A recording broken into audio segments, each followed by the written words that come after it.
Hi, ഞാൻ സുധാ മഴമേഘം. നമ്മുടെ ഓണത്തിരക്കുകളെല്ലാം കഴിഞ്ഞു. ഇപ്പൊ നമ്മൾക്ക് കുറച്ച് ഫ്രീ ആയിരിക്കുകയാണ്. അപ്പൊ നമ്മൾക്ക് ഓരോ ഡിഷുകളായിട്ട് ഇനി നിങ്ങൾക്ക് ഇട്ട് തരണ്ടേ? ഓരോ പലഹാരങ്ങൾ ഇട്ടാലല്ലേ നിങ്ങൾക്കത് ചെയ്ത് നോക്കാൻ പറ്റുള്ളൂ, കഴിക്കാൻ പറ്റുള്ളൂ, രുചിക്കാൻ പറ്റുള്ളൂ. അപ്പൊ നമ്മൾ ഇന്നിവിടെ ഉണ്ടാക്കാൻ പോകുന്നത് പപ്പടവടയാണ്. സിമ്പിളായിട്ട് ചെയ്യാൻ പറ്റുന്നത്, കുറച്ച് ചേരുവകൾ ഇട്ടിട്ട് ചെയ്യാൻ പോവുകയാണ്. അപ്പൊ നമ്മൾക്ക് അതിന് എന്തൊക്കെയാ വേണ്ടതെന്ന് നോക്കിയാലോ. അപ്പോൾ നമ്മൾ പപ്പടവടയ്ക്ക് ആദ്യമായിട്ട് എടുക്കേണ്ടത് മൈദാമാവാണ്. ഞാൻ ഇതിനൊരു പാത്രം മൈദാമാവ് എടുത്തിട്ടുണ്ട്. കുറച്ച് അരിപ്പൊടി എടുത്തിട്ടുണ്ട്. അത് നല്ല ക്രിസ്പി ആയിരിക്കുകയും ചെയ്യും, കൂടുതൽ എണ്ണ വലിച്ചെടുക്കില്ല. അപ്പോൾ അതുകൂടെ ഇട്ട് കൊടുക്കാം. കുറച്ച് എള്ളിട്ട് കൊടുക്കാം. അതിനുശേഷം ജീരകപ്പൊടി കുറച്ച് ഇട്ട് കൊടുക്കാം. നല്ല മണവും രുചിയും ഒക്കെ ഉണ്ടാവുമല്ലോ. നമുക്ക് ആവശ്യത്തിന് മുളക് പൊടി ഇട്ട് കൊടുക്കാം. ഈ മുളക് പൊടി നല്ല എരിവുള്ളത് കൊണ്ട് ഞാൻ കുറച്ചേ ഇടുന്നുള്ളൂ. പിന്നെ നമ്മൾക്ക് അടുത്തതായിട്ട് കായപ്പൊടി, പിന്നെ ഒരു സ്പൂണ് ഓയിൽ കൂടെ ഒഴിച്ചു കൊടുക്കാം.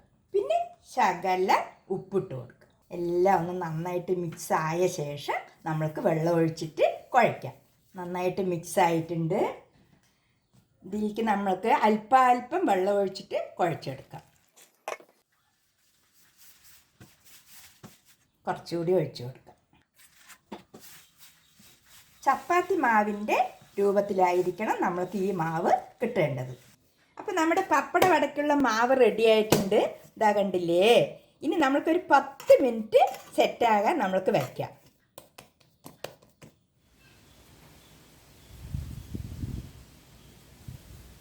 നമ്മുടെ പപ്പടവടയ്ക്കുള്ള മാവ് സെറ്റായിട്ടുണ്ട്. ഇനി നമ്മൾക്ക് കുഞ്ഞു കുഞ്ഞു ഉരുളകളായിട്ട് നമ്മൾക്ക് ഉരുട്ടിയെടുക്കാം. കണ്ടില്ലേ, ഇത്രയും പോകുന്നത് നമുക്ക് ആക്കിയെടുക്കാം. എത്ര സിമ്പിളാണ്, കണ്ടില്ലേ, എത്ര പെട്ടെന്നാകുകയും ചെയ്യും. ഒരു ദിവസം നമ്മൾക്ക് സ്വീറ്റ്സ് ഉണ്ടാക്കാം, പിന്നെ ഒരു ദിവസം നമ്മൾക്ക് എരിവുള്ളത് ഉണ്ടാക്കാം, പിന്നെ ഒരു ദിവസം എരിവില്ലാതെ ഉപ്പ് രസമുള്ളത് മാത്രം ഉണ്ടാക്കാം.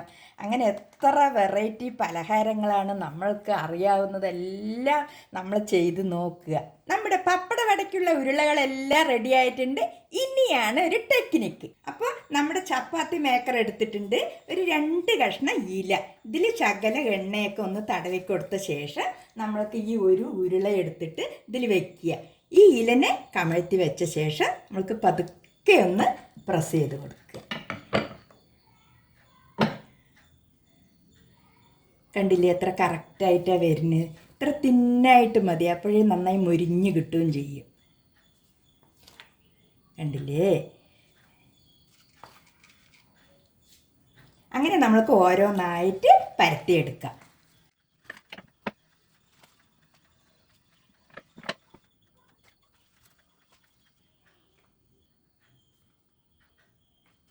അപ്പോൾ നമ്മൾ പപ്പടവടയ്ക്കുള്ള ഉരുളകളെല്ലാം പരത്തി ഭംഗിയിൽ വെച്ചിട്ടുണ്ട്.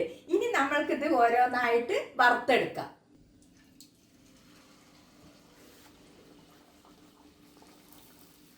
എണ്ണയിലിടുമ്പോൾ പതുക്കെ ശ്രദ്ധയോടെ ഇടുക. കയ്യിലൊന്നും എണ്ണ തെറിക്കാതെ പതുക്കെ ഇടുക. നന്നായിട്ട് പൊള്ളി വന്നിട്ടുണ്ട്. നമ്മൾക്ക് മൊരിഞ്ഞ ശേഷം കോരിയെടുക്കാം. ഇത്തിരി മൊരിയട്ടെ നന്നായിട്ട്. ഇതിൻ്റെ 2 വശവും നന്നായിട്ട് മൊരിഞ്ഞ് കിട്ടണം. അതുവരെ ഒന്ന് തിരിച്ചിട്ട് കൊടുക്കാം.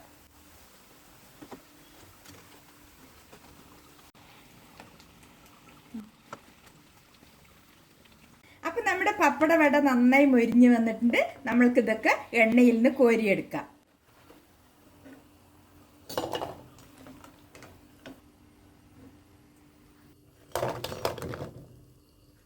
നമ്മൾക്ക് ബാക്കിയുള്ള പപ്പടവട കൂടി വറുത്തെടുക്കാം.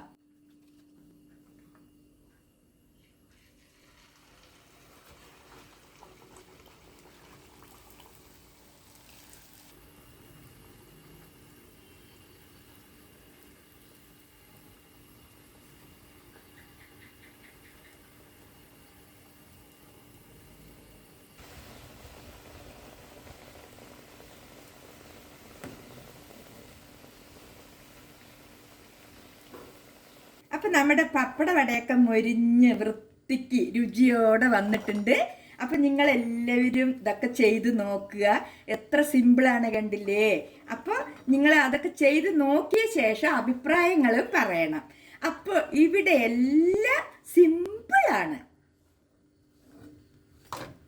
അങ്ങനെ നമ്മുടെ നല്ല കിടിലൻ ബേക്കറി ചായക്കട പപ്പടവട സെറ്റ് നല്ല മൊരുമൊരാന്നായിട്ടുണ്ട്. ഞാൻ കഴിച്ചു നോക്കി, സംഗതി സൂപ്പർ. നല്ല പാകത്തിനുള്ള ഉപ്പും എരിവും. ആഹാ, ഇതിൻ്റെ കൂടെ നല്ല ചൂടൻ ചായയോ സുലൈമാനിയൊക്കെ ഉണ്ടെങ്കിൽ സംഗതി പൊളിക്കും. സൂപ്പറായിരുന്നു കേട്ടോ. അപ്പോൾ എല്ലാവരും ഇതുപോലെ ട്രൈ ചെയ്ത് നോക്കുക.